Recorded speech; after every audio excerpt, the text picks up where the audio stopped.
Bueno, no saben la ilusión que me hace y las ganas que tenía de volver a conversar con Zoe Valdés, porque sé que es una entrevista que ustedes van a disfrutar y además en un momento como este. Muchísimas gracias por acompañarnos, Zoe. Gracias. Un placer tenerte aquí. El placer es mío y el honor, además. Por favor. ¿Y te quedas hasta cuándo? ¿Hasta finales de este mes? Hasta finales de mes, sí. Muchos eventos has venido a presentar y colaborar. Vamos a hablar de esos eventos un poco más adelante, pero ¿por dónde empezamos en esta botica? ¿Por dónde empezamos? Bueno, hay tanto que decir, Marian, desde que nos vimos la última vez, pero sobre todo quería hacer un señalamiento. Yo soy española, también porque cuando llegué a Francia, Francia no quiso darme el refugio, ¿sabes? En la época a los cubanos no le daban refugio político y ahora tampoco mucho. O sea que fue gracias a José Manuel Lara, el señor que era el creador, fundador de Planeta, editor, que él hizo toda la tramitación para que yo pudiera ser española por carta de naturaleza del rey don Juan Carlos. Qué maravilla. Y yo te quiero preguntar, fíjese, yo voy a saltar ya aquí, pero me voy a ir ya a la... ¿Y la política en España para cuándo, Zoe? La política empezó, yo sabes que tuve el honor de que Vox me pidiera para presentarme al Senado como candidata por Madrid. Y bueno, no llegué al Senado, pero tuve 397.000 votos, que agradezco muchísimo a todos los españoles que votaron por mí. Y yo, una de las cosas que llevaba, como tú bien dices, es la advertencia sobre todo y poner las cartas de la realidad de lo que está sucediendo en España, que ya está sucediendo desde hace mucho tiempo en Francia, y que es el acabose de Occidente. Eso es lo que se quiere, es terminar con Occidente, es acabar con España. Incluso hasta el otro día estábamos hablando con unos amigos y me dice, pero tú ¿por qué haces tanto hincapié en el lenguaje? Dije, porque así empezó en Cuba. O sea, cuando en Cuba no se podía decir señora, señor, y la cambiaron por camarada y compañero, y empezaron a cambiar el lenguaje. Desde ahí lo estoy viendo también en España. Ya ves que en el Congreso están con pinganillos para que puedan hablar todas las... O sea, hay un lenguaje, hay un idioma común que es el español, además hablado por tantas personas en el mundo, y que entonces se tenga como prioridad con tantas desgracias que hay no solo en España, en este mundo, pues imponer otras lenguas de otras regiones me parece que es excesivo. El problema aquí viene, si yo he sido también muy práctica y muy abierta con la gente que nos escucha.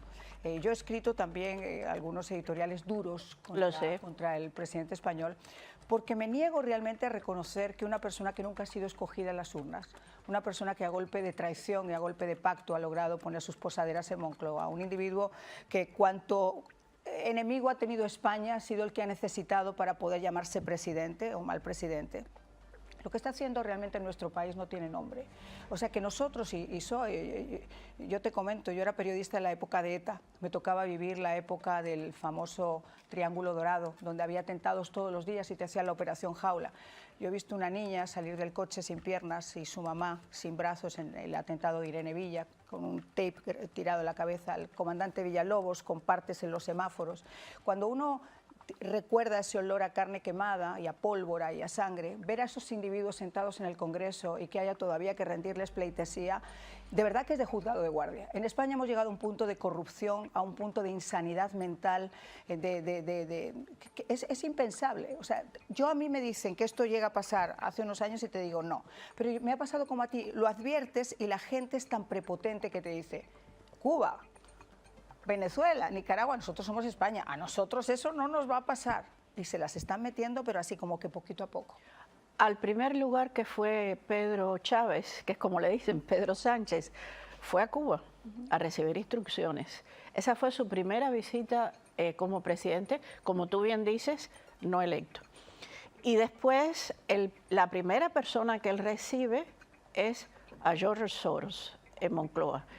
Hay un libro que yo siempre recomiendo que se llama Rompiendo España, Soros, Rompiendo España, que si lees ese libro te das cuenta que era todo un proyecto, un plan de poner en la presidencia de España un personaje tan nefasto como este. Este es un personaje, este es el peor presidente de España y, como bien dices, ha pactado con lo peor de España. El otro día esta misma mujer, Meche, ¿cómo se llama ella? El apellido que era del diario Gara, esta que está en el Congreso, diciendo que la estaban tratando con violencia. Señora, usted era de las que señalaba para que ETA actuara contra personas, empresarios. Usted era de las desde un diario señalaba.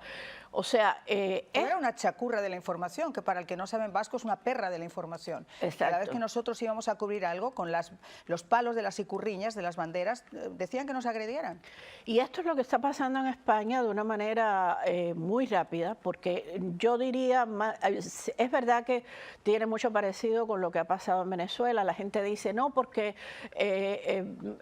España tenía todo y Venezuela también. Bueno, es que Cuba también lo tenía todo, era el tercer país en el 57 de mayor desarrollo económico de la región, y España también lo pasó, tú lo sabes, Guerra Civil Española, todo lo que pasó con los republicanos, la República, todo eso lo han vivido. Como no hay memoria para eso, como hay memoria para otras cosas, y para lo que han vivido, para lo que se hizo, la persecución contra los religiosos, la persecución contra la gente que no, bueno, como siempre, que no piensa igual que ellos, con lo que ellos no están de acuerdo. Es terrible. Y ahora la persecución, o sea, el antisemitismo, que está muy impulsado desde el gobierno, además. Hoy ha dicho que no puede Israel participar en Eurovisión. Señor, Israel es verdad que no está en Europa, pero Israel desde el año 77 forma parte del Fondo Audiovisual Europeo, y ahí por esa razón Israel participa no solo en Eurovisión, en muchas.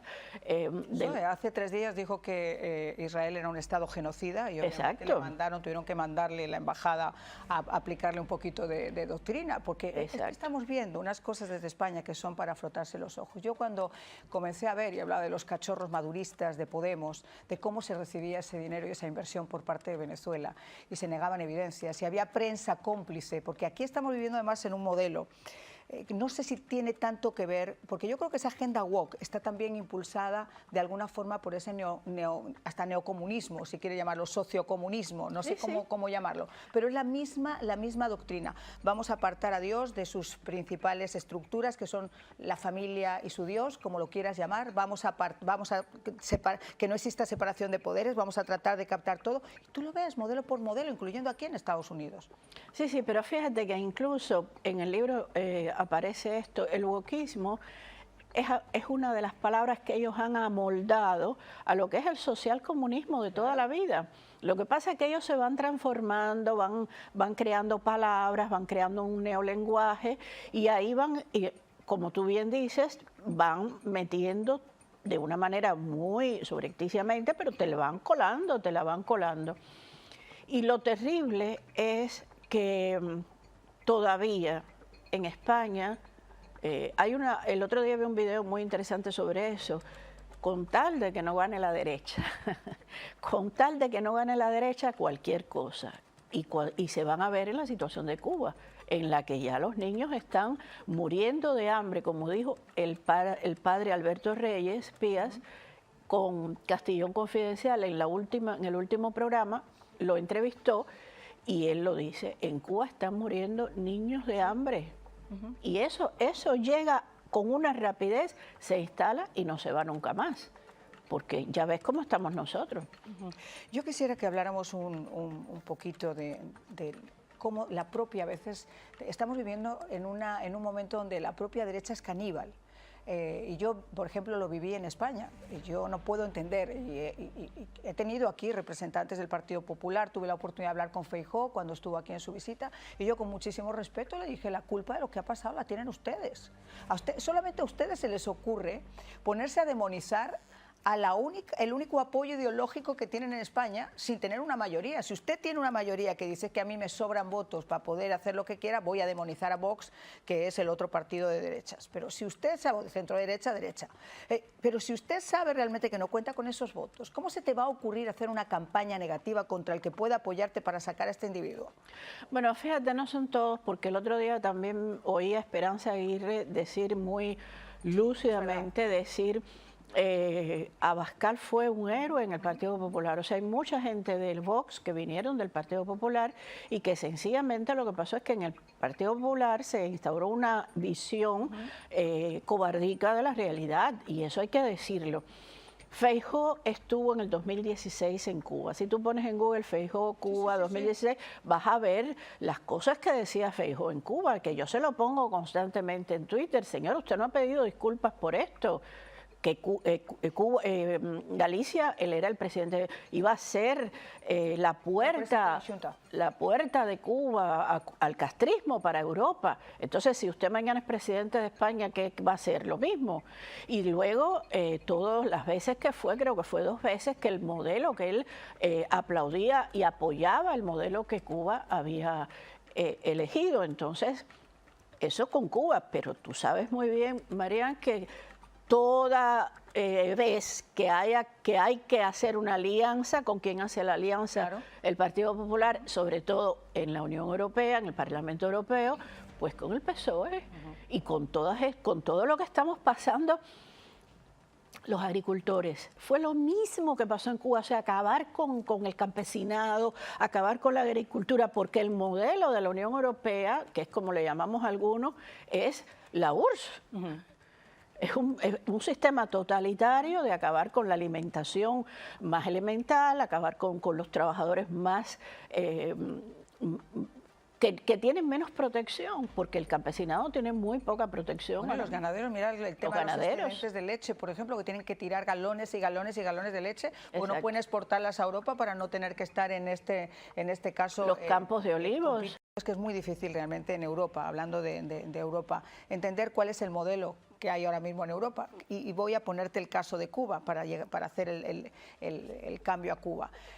Yo hablaba con Herman Tertsch, que también nuestros televidentes lo conocen, yo lo he tenido en el programa, me parece que es una persona absolutamente admirable y además es un valiente, es una persona que no tiene pelos en la lengua y llega a la Unión Europea y dice, ustedes son cómplices todos de lo que está pasando, ustedes después del 11 de julio salen todos a las calles con la banderita Cuba, Cuba, Cuba, y el 12 y el 14 y el 16 son tan hipócritas que se ponen a hacer hoteles y les importa un santísimo bledo lo que pasa en Cuba. Esa es la realidad de Europa. Es la realidad. Herman es un gran amigo de los cubanos, muy valiente, como Jorge Martín Frías, Jorge Buxade.